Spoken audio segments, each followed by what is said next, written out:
Bismillahirrahmanirrahim.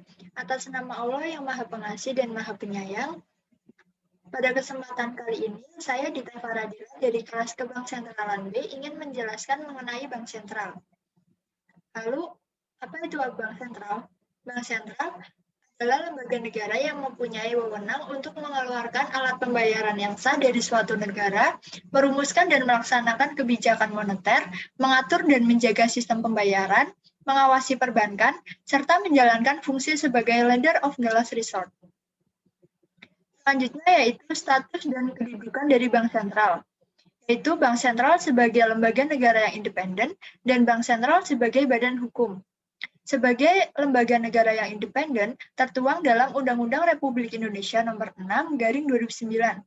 Dalam undang-undang tersebut, memberikan status dan kedudukan sebagai suatu lembaga negara yang independen dalam melaksanakan tugas dan wewenangnya, bebas dari campur tangan pemerintah atau pihak lain, kecuali untuk hal-hal yang secara tegas diatur dalam undang-undang ini. Dan berikutnya yaitu sebagai badan hukum. Sebagai badan hukum publik, Bank Indonesia berwenang menetapkan peraturan-peraturan hukum yang merupakan pelaksanaan dari undang-undang yang mengikat seluruh masyarakat luas sesuai dengan tugas dan wewenangnya. Kemudian yaitu tujuan tunggal dari Bank Indonesia, yaitu untuk mencapai dan memelihara kestabilan nilai rupiah. Kestabilan nilai rupiah ini mengandung dua aspek, yaitu yang pertama kestabilan nilai mata uang terhadap barang dan jasa, serta kestabilan terhadap mata uang negara lain. Dalam menjalankan tugasnya, Bank Indonesia terdapat 3 pilar utama, yaitu yang pertama menetapkan dan melaksanakan kebijakan moneter, mengatur dan menjaga kelancaran sistem pembayaran, dan stabilisasi sistem keuangan. Kemudian yaitu sejarah dari Bank Indonesia. Pada tahun 1600, kedatangan bangsa Eropa ke Asia Tenggara dengan misi mencari rempah-rempah. Kemudian pada tahun 1602, pembentukan maskapai dagang VOC, sehingga mata uang real Spanyol masuk ke dalam Nusantara. Dan pada tahun 1603, VOC bertujuan untuk membuka perdagangan di Nusantara sekaligus menghancurkan dominasi Portugis. Namun hal tersebut gagal. Dan pada tahun 1746, berdirinya bank pertama di Nusantara, yaitu Bank Van Koren, yang bertujuan untuk memberikan pinjaman dengan jaminan emas, perak, dan barang-barang berharga lainnya. Dan pada tahun 1828, terdapat penutupan Bank Van Koren and Bank Van Liening karena krisis keuangan. Dan pada tahun 1830, di Javase Bank digunakan pemerintah kolonial untuk mendukung kebijakan finansial dari sistem tanan pasa. Kemudian pada tahun 1870, di Javase Bank membuka 15 kantor cabang di kota-kota yang dianggap strategis di Hindia Belanda, yaitu contohnya seperti di Yogyakarta dan kota-kota besar lainnya di Indonesia.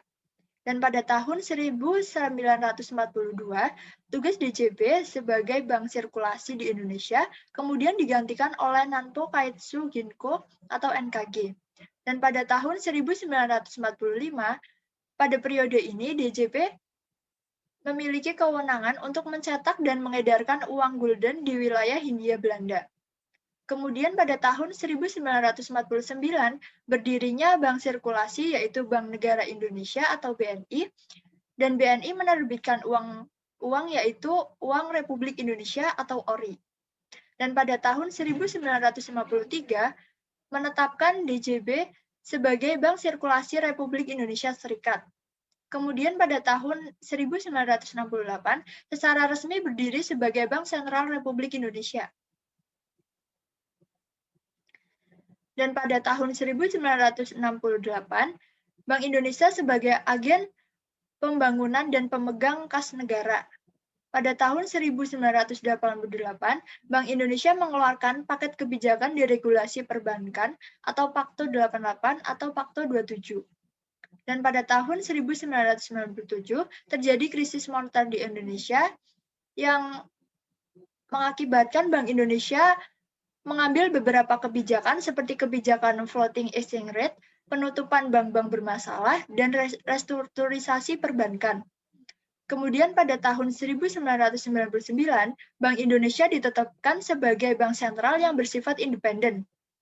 Pada tahun 2004, Undang-Undang Nomor 3 Tahun 2004 tentang perubahan atas Undang-Undang Nomor 23 Tahun 1999 tentang Bank Indonesia. Dan pada tahun 2009 dibentuk Undang-Undang Nomor 6 Tahun 2009, yaitu yang berisi peran dari Bank Indonesia sebagai lender of the last resort. Dan pada tahun 2011 terjadi pengalihan fungsi pengaturan dan pengawasan perbankan dari Bank Indonesia ke dalam Otoritas Jasa Keuangan. Selanjutnya yaitu transformasi Bank Indonesia. Mengapa Bank Indonesia bertransformasi?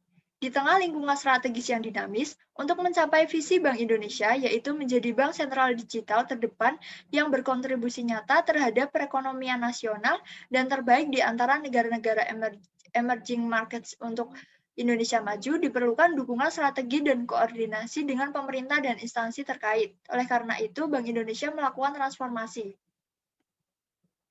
Selanjutnya yaitu arah strategis Bank Indonesia, yaitu yang pertama dengan penetapan visi dan misi, melalui penetapan 12 program strategis Bank Indonesia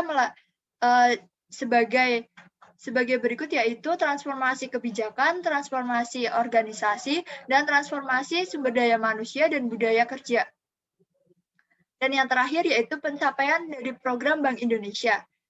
Terdapat beberapa pencapaian program Bank Indonesia, di antaranya yaitu Sistem Informasi Monitoring Devisa Terintegrasi Seketika atau biasa disebut SIMODIS, IMF WB Annual Meeting pada tahun 2018, penguatan operasi moneter syariah melalui penerbitan Sukuk Bank Indonesia, pendalaman pasar melalui Indonia atau Indonesia Overnight Index Average, transaksi domestik non-deliverable forward, countercyclical capital buffer, penerbitan ketentuan fasilitas likuiditas intrahari, penentuan UK atau uang kertas asing, perluasan local currency settlement, dan terbentuknya BI religi. Terima kasih, sekian yang dapat saya sampaikan. Dan berikut adalah narah hubung dari Prodi Ilmu Ekonomi, dan apabila Anda tertarik dengan Prodi Ilmu Ekonomi Universitas Muhammadiyah Yogyakarta, bisa menghubungi pada kontak yang tersedia di layar berikut. Wassalamualaikum warahmatullahi wabarakatuh.